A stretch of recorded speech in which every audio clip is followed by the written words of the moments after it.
L'école à distance représente certainement un défi de taille pour les apprenants qui, pour plusieurs, n'ont pas su développer suffisamment leur capacité d'autorégulation, une condition essentielle pour atteindre ces buts d'apprentissage en formation à distance. Le portfolio peut alors être un outil fort intéressant pour les accompagner dans ce contexte. Le portfolio, c'est un outil qui permet de regrouper au même endroit une collection de documents. On distingue différents types de portfolios selon l'objectif visé par son utilisation. D'abord, un portfolio de présentation permet de regrouper les meilleurs travaux réalisés par un élève. Ensuite, on retrouve le portfolio d'évaluation qui regroupe les travaux et réalisations permettant à un enseignant d'évaluer le développement global d'une compétence d'un élève. Enfin, on a le portfolio d'apprentissage qui va un peu plus loin et qui permet à un élève de montrer le progrès qu'il a réalisé et le développement d'une compétence sur une période donnée. Parmi ces trois types de portfolios, c'est le portfolio d'apprentissage qui apparaît le plus pertinent et le plus utile pour impliquer l'élève dans ses apprentissages et dans le processus d'évaluation. Dans un premier temps, il lui permet de porter un regard critique sur sa démarche d'apprentissage et donc de développer ses capacités d'autorégulation. En fait, la démarche associée au portfolio d'apprentissage requiert que l'élève soit capable d'effectuer une auto-évaluation de ses compétences en portant à la fois un regard critique sur sa démarche et sur les résultats de cette démarche. On va donc retrouver dans un portfolio d'apprentissage des travaux terminés, mais aussi des fiches d'auto-évaluation et de réflexion sur la démarche qui a été suivie pour arriver aux différents travaux. Ce que ça permet, c'est de faire ressortir ses forces et ses défis. Dans un deuxième temps, la réalisation d'un portfolio d'apprentissage s'effectue sur une période donnée, par exemple sur une année scolaire, et s'accompagne de la fixation de buts d'apprentissage. Et ce sont ces buts qui permettent, d'une production à l'autre, de déterminer des éléments à travailler et à améliorer. Au point de vue des avantages, le portfolio qui est réalisé sur un support numérique facilite la gestion de différents types de fichiers, images, textes, audio, vidéo, et donc permet le travail autour d'une grande variété de compétences et de domaines d'apprentissage. La nécessité de réfléchir à sa démarche permet à l'élève de développer ses habiletés métacognitives et son sens critique.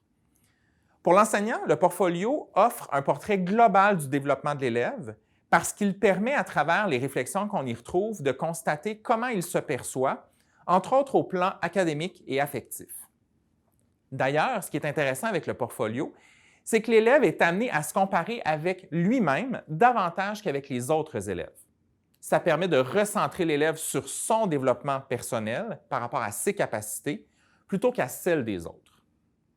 Finalement, il s'agit d'un bon outil permettant de communiquer aux autres intervenants, entre autres les parents, le portrait de l'apprentissage de l'élève. Maintenant, au point de vue des défis, c'est certain que le portfolio est un outil qui demande du temps. Il faut évidemment que l'élève s'approprie la démarche, la façon de travailler autour de l'outil, mais aussi qu'il gagne en confiance et en aisance par rapport au processus d'auto-évaluation, ce qui n'est pas toujours facile. Aussi, pour mettre en place cet outil, il faut que l'enseignant effectue des changements dans ses pratiques pédagogiques, d'une part à cause du temps que ça prend, mais aussi pour faire une plus grande place à l'élève dans le processus d'évaluation. D'ailleurs, par rapport à ce processus, il est certain que tous les élèves n'arriveront pas à une acuité équivalente et donc l'utilisation du portfolio pour évaluer l'ensemble des élèves peut représenter un défi en matière d'équité entre les élèves. D'où l'importance du jugement professionnel de l'enseignant. Pour l'élève, il est nécessaire de faire preuve d'ouverture d'esprit lorsque le portfolio est présenté à différents intervenants, les enseignants, les autres élèves, les parents, parce qu'il ouvre la porte à des commentaires sur les travaux et sur les réflexions réalisées par l'élève. Enfin, au secondaire, il est souvent plus difficile qu'au primaire de motiver les élèves à bien utiliser les portfolios. Pour réussir l'implantation d'un portfolio d'apprentissage, il faut tenir compte de différents éléments. D'abord, il importe de cibler de manière précise là où les compétences dont le développement sera explicité dans le portfolio. Dans la recherche, on a démontré que lorsque le portfolio visait trop large, il perd de sa pertinence et de son efficacité. Par exemple, dans le cours de français, il peut être difficile de mener à la fois un portfolio en lecture, en écriture et en communication orale. On peut donc partir des défis qu'on observe chez l'ensemble de nos élèves et choisir une compétence où le portfolio sera davantage pertinent et utile. Ensuite, il est extrêmement important que l'élève comprenne bien les critères qui permettront d'évaluer le développement de la compétence ciblée. On peut, par exemple, partir de travaux réalisés dans les années antérieures, d'exemples de réponses à des questions posées aux élèves et modéliser l'évaluation qu'on en fait comme enseignant. De cette manière, on peut expliciter les indicateurs qui nous permettent d'identifier le niveau de compétence et tout ça va guider l'élève lorsque viendra le temps pour lui d'effectuer une auto-évaluation de son travail. Aussi, il faut se rappeler que dans un portfolio d'apprentissage, l'élève est amené à réaliser des réflexions portant sur sa démarche et sur les résultats de celle-ci. Mais ça, c'est plus difficile et souvent, on peut observer des réflexions qui sont sommaires.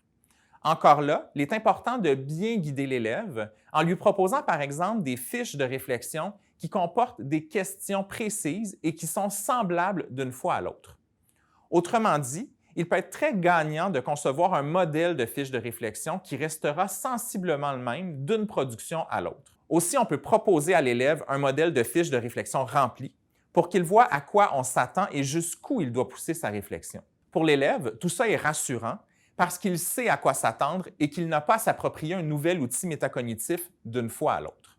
L'implication des pairs peut également être un atout important dans la réalisation des portfolios.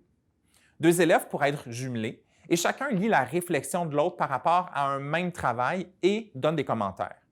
Chacun peut donc bénéficier de l'expertise de l'autre pour aller plus loin, pour trouver des solutions aux difficultés qui sont rencontrées ou pour voir les choses sous un angle nouveau. Évidemment, comme je l'ai mentionné précédemment, tout ça prend du temps. Il faut faire attention pour ne pas ajouter l'utilisation de cet outil à un enseignement qui est déjà souvent chargé. Comme enseignant, il faut faire des choix et regarder notre planification pour retirer certains éléments qui sont peut-être moins utiles au développement des compétences des élèves pour faire de la place aux activités réflexives du portfolio. Il faut aussi s'assurer que tout ça s'inscrit dans une logique intégrée à l'organisation de nos situations d'apprentissage. Par exemple, si je propose à mes élèves une situation d'apprentissage en français qui inclut des tâches en lecture et une production orale, et que mon portfolio se concentre sur la compétence orale, il peut être pertinent de proposer des activités réflexives qui vont être réalisées tout au long de l'avancement de la SAE pour que l'élève puisse rapidement constater si sa démarche de travail lui permet d'atteindre des buts d'apprentissage fixés pour cette SAE. À ce moment-là, comme enseignant, on court la chance de pouvoir observer des productions finales de plus grande qualité, puisque nos élèves auront eu l'occasion de réfléchir à la pertinence et à l'utilité des stratégies qu'ils ont mises en œuvre. Enfin, les élèves en difficulté éprouveront probablement plus de mal à réfléchir à leur démarche de travail et à constater leurs forces et leurs défis. Ils auront sans doute besoin d'un plus grand encadrement que les élèves plus performants. Il faut donc prévoir un peu plus de temps pour eux et peut-être même recourir à l'aide des élèves plus forts pour les accompagner dans la réalisation du portfolio et surtout des réflexions qui s'y trouvent. En somme, le portfolio est un outil fort intéressant pour accompagner les élèves dans un contexte de formation à distance, mais il est très important de bien réfléchir à son implantation afin d'éviter de s'éparpiller et surtout de se démobiliser dans son utilisation.